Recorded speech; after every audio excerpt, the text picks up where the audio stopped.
Engkau berbakti sama dia, kata dia. Dia kan nggak kenal sama engkau. Iya, dia nggak tahu sama Ana, tapi Allah tahu kalau dia ibu Ana. Allah tahu kalau dia ibu Ana. Ana harus berbakti sama dia. Ditanya, ibumu sakit apa? Ibu kena gula, katanya. Kena ini sakit.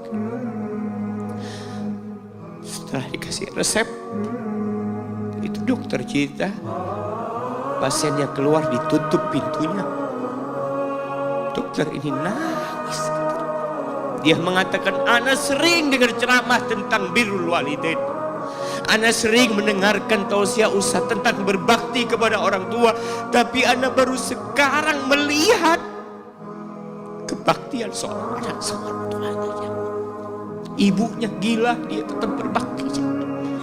Dan dia mengatakan, iya, ibu ana nggak tahu sama ana, tapi Allah tahu kalau dia ibu ana. Kita kadang-kala sudah menikah lebih peduli sama istri kita, lebih peduli sama anak-anak kita. Nggak ada hadis yang mengatakan anak itu pintu surga, jemaah. Yang ada itu orang tua pintu surga. Kita peduli sama anak-anak kita. Beli oleh-oleh buat istrinya. Ditelepon istrinya mau apa, kepingin apa. Pernahkah kau telepon ibumu? Tanya, Umi kepingin apa, Umi? Ana lagi dalam perjalanan, Umi. Jamaah, itu anak, Masya Allah, dia berdiri. Kenapa dia kuat, jamaah? Karena dia tahu Allah yang nyuruh dia berbakti. Mungkin tidak ada yang melihat berdirinya dia, tapi Nabi ceritakan berdirinya dia. Dari malam jamaah sampai pagi, berapa jam dia ingat, ibuku hamil aku 9 bulan. Capek. Memang ketika antum lahir dengan selamat, Allahu Akbar, ibu itu lupa dengan rasa sakit dia 9 bulan. Ibu itu lupa dengan jeritan dia mengeluarkan kita ketika kesakitan. Itu lupa. Dia tersenyum, dia bawa anaknya, ditaruh di dadanya. Allahu Akbar. Kalaupun ada air mata yang menetes, itu air mata kebahagiaan orang tua dengan hadirnya kita di muka bumi ini.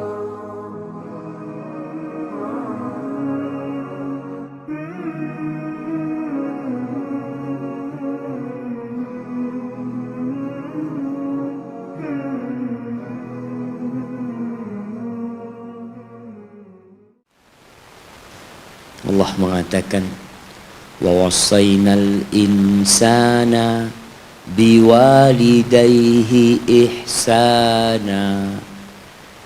Kata Allah, kami mewasiatkan kepada manusia, memerintahkan kepada manusia agar berbuat baik kepada kedua orang tuanya. Jadi yang nyuruh antum berbuat baik itu bukan paman antum, bukan ustadz, tapi Allah. Allah perintahkan kepada kita untuk berbuat baik sama orang tua.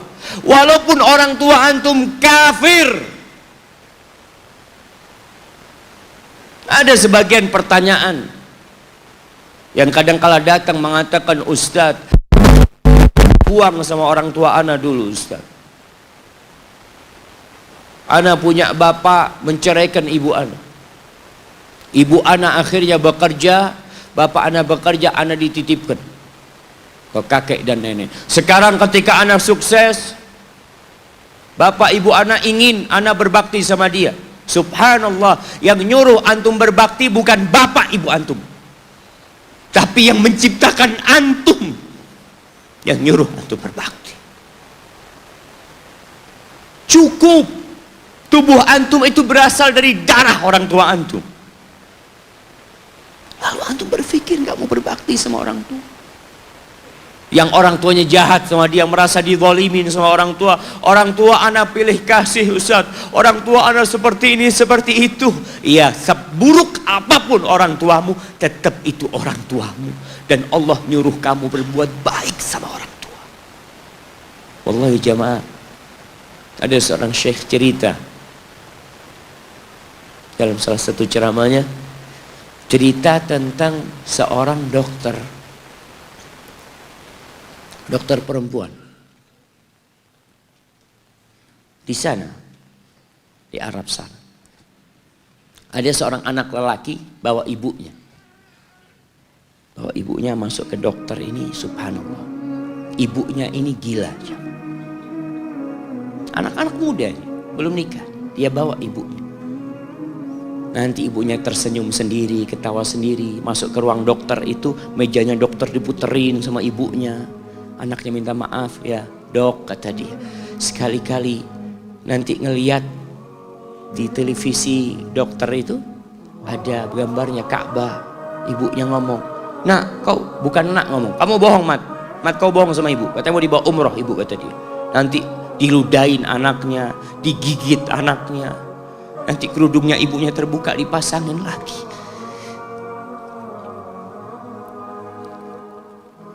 Itu dokter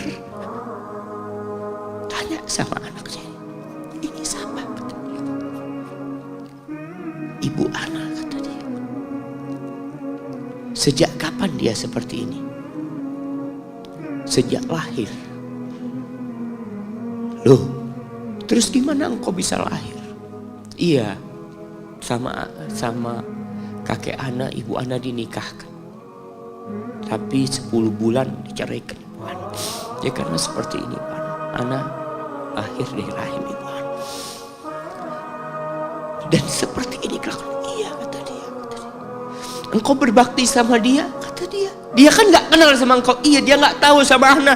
Tapi Allah tahu kalau dia ibu ana. Allah tahu kalau dia ibu ana. Ana harus berbakti. Ditanya, ibumu sakit apa? Ibu kena gula, kata dia, kena ini. Setelah dikasih resep, itu dokter cerita, pasiennya keluar, ditutup pintunya. Dokter ini nangis. Dia mengatakan, ana sering dengar ceramah tentang birrul walidain. Ana sering mendengarkan tausiah ustaz tentang berbakti kepada orang tua. Tapi ana baru sekarang melihat kebaktian seorang anak sama orang tuanya. Ibunya gila, dia tetap berbakti. Dan dia mengatakan, iya ibu ana gak tahu sama ana. Tapi Allah tahu kalau dia ibu ana. Dan yang ngasih wasiat supaya kita berbakti sama orang tua itu Allah, jemaah. Apapun yang dilakukan orang tua kita.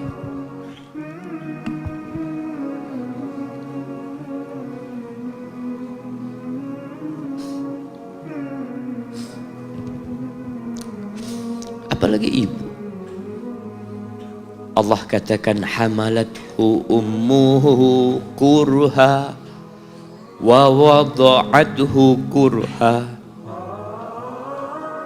Ibu kita, hamil kita itu dalam kondisi yang sulit.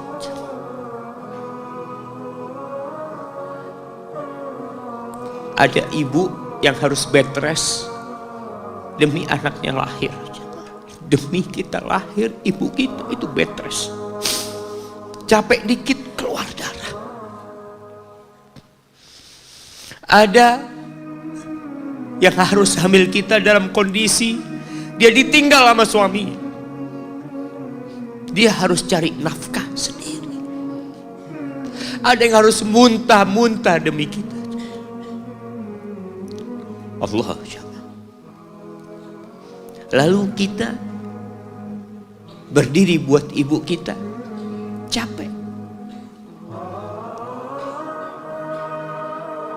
Diceritakan seorang, ya kita semua tahu ceritanya, tentang 3 orang yang masuk ke dalam gua.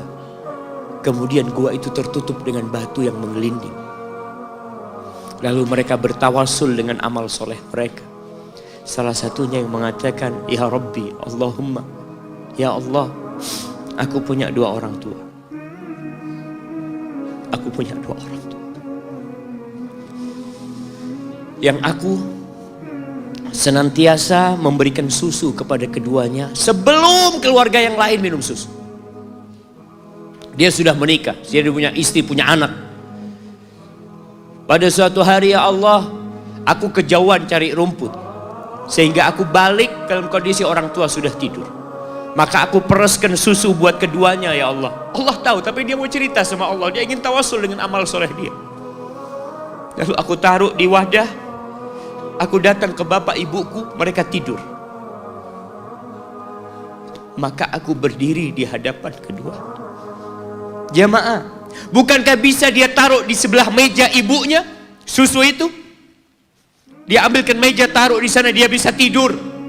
Dia sudah berbakti sama orang tuanya dengan seperti itu. Tapi anak ini tidak. Aku berdiri, ya Allah, aku gak ingin membangunkan keduanya. Dan aku terus berdiri, aku pegang itu susunya. Sampai mau subuh bangun, aku serahkan kepada kedua. Anak-anaknya nangis minta susu. Kata dia, lah, sampai bapak ibu aku minum. Kalian jangan minum. Kita kadang-kala sudah menikah lebih peduli sama istri kita, lebih peduli sama anak-anak kita. Nggak ada hadis yang mengatakan anak itu pintu surga, jemaah. Yang ada itu orang tua pintu surga. Kita peduli sama anak-anak kita. Beli oleh-oleh buat istrinya. Ditelepon istrinya mau apa, kepingin apa. Pernahkah engkau telepon ibumu? Tanya, Umi kepingin apa Umi? Ana lagi dalam perjalanan Umi.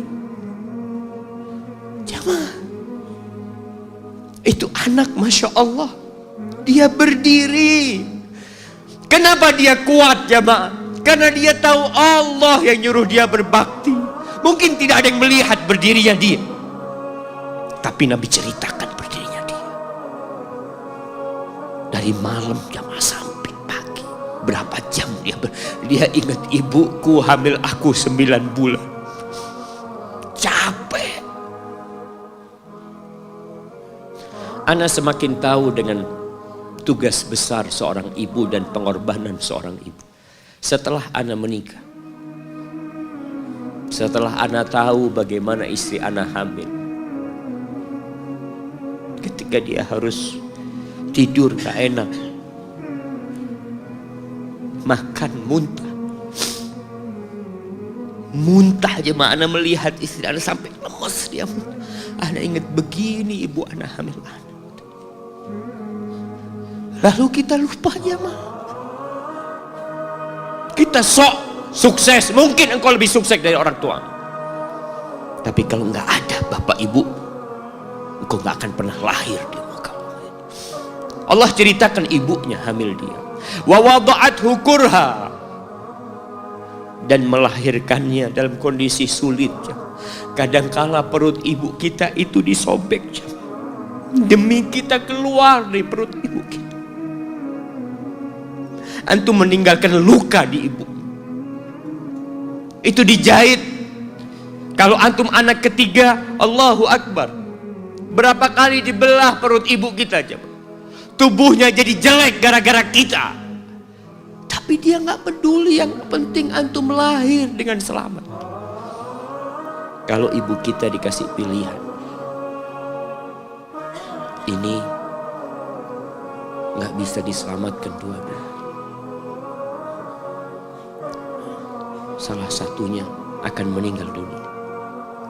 Kira-kira apa kata ibu antum? Iya, nggak apa-apa dok, selamatkan bayinya dok.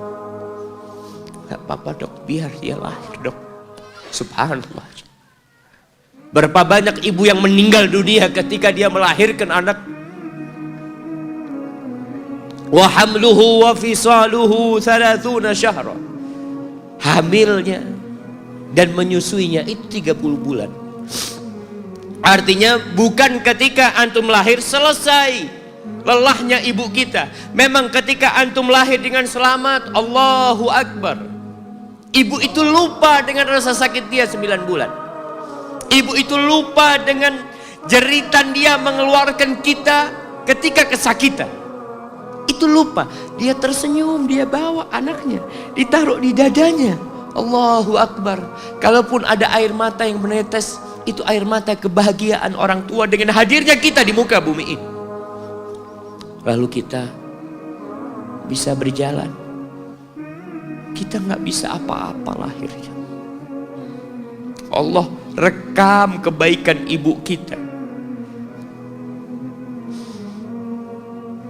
Kita disusui sama ibu kita. Berapa bulan? 2 tahun. 24 bulan disusui. Mungkin ada yang kurang, mungkin ada yang lebih. Tapi yang jelas kondisi kita tidak bisa berbuat apa-apa. Kita hanya bisa menangis, jemaah. Antum lapar menangis, buang kotoran menangis. Siapa yang datang membersihkan kotoran antum? Ibu antum. Yang gendong antum siapa? Ibu antum. Dia susui.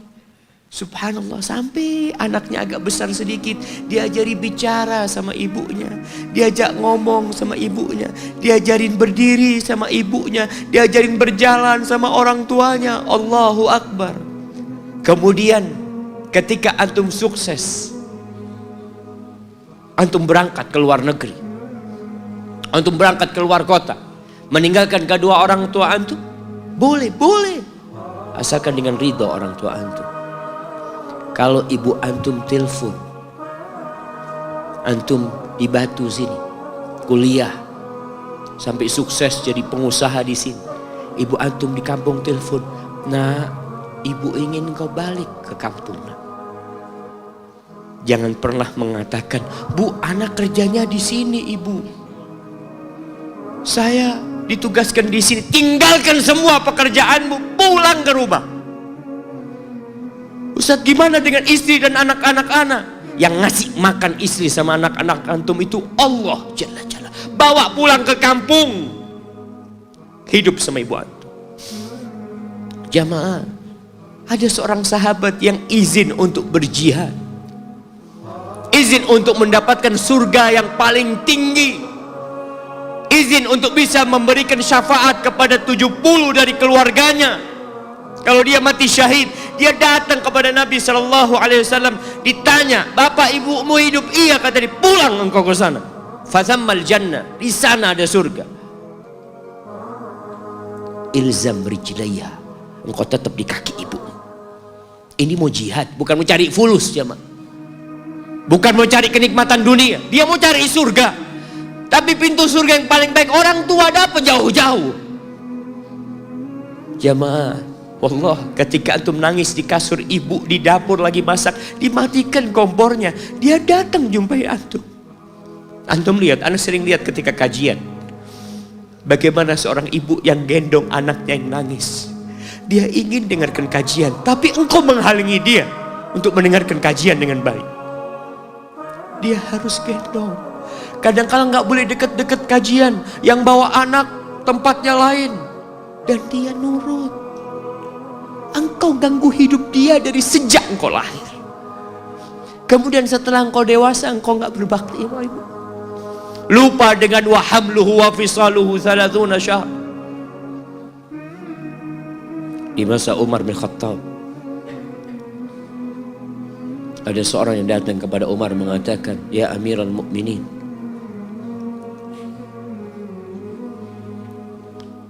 aku ini jadi kendaraan buat ibu. Aku ini yang membersihkan kotoran ibu, dan aku palingkan wajah. Ibuku sudah lumpuh, gak bisa apa-apa, dan aku berusaha untuk berbakti sama dia. Aturani qad jazaituha. Gimana menurut, apakah aku sudah balas kebaikan ibuku? Kata Umar, la, kata dia. Enggak, belum. Ya Amirul Mukminin, bukankah aku sekarang ini telah berbuat kepada ibuku seperti ibuku berbuat kepadaku waktu aku kecil? Artinya sama pekerjaannya sekarang ini. Aku yang menyuapin ibuku, aku yang membersihkan ibuku, yang mengantarkan dia ke kamar mandi. Semua yang pernah dilakukan ibuku, kira-kira sudah aku lakukan semua sekarang. Kata Umar, enggak sama, kata dia. Ibumu waktu merawatmu ketika engkau kecil, ibumu berharap engkau bisa hidup. Sedangkan engkau sekarang merawat ibumu ketika sudah tua sakit-sakitan, engkau berharap ibumu mati. Allah, iya, kita kadang-kadang merasa lelah merawat ibu yang sudah tua. Merasa kadang-kadang, ya Allah, kalau ibu ini meninggal insya Allah lebih baik. Antum mau istirahat. Allah ya, belum. Suatu hari tatkala Abdullah bin Umar tawaf, ada seorang yang menggendong ibunya. Sambil dia bersenandung mengatakan, inni anal ba'iru hal mudhallalu in udhirat rikabuha lam udhar. Aku ini adalah tunggangan ibuku yang taat dan patuh. Kalau tunggangan-tunggangan lain itu dikagetin, kaget. Aku tidak pernah membuat ibuku kaget di atas punggungku. Lalu bertemu dengan Abdullah bin Umar bin Khattab. Dia bertanya, kira-kira aku sudah balas enggak kebaikan ibuku? Aku nih bawa ibuku dari Yaman. Dari Yaman. Mungkin 2000 kilometer. Dia gendong ibu. Sampai melaksanakan ibadah haji semua dia di punggung, ibunya di punggungnya. Dia tanya, aku sudah balas enggak kebaikan ibuku? Kata dia. Apa kata Abdullah bin Umar bin Khattab? Wala bitalqatin min talaqati. Rasa sakit ibumu ketika dia mengeluarkanmu, yang ibu itu kesakitan, satu rasa sakitnya belum engkau balas. Bagaimana dengan kebaikan dia yang lainnya? Tapi engkau telah berbuat baik kepada ibu. Maka kita nggak boleh merasa sudah berbuat baik sama ibu kita. Apalagi merasa sudah balas budi. Na'udzubillah.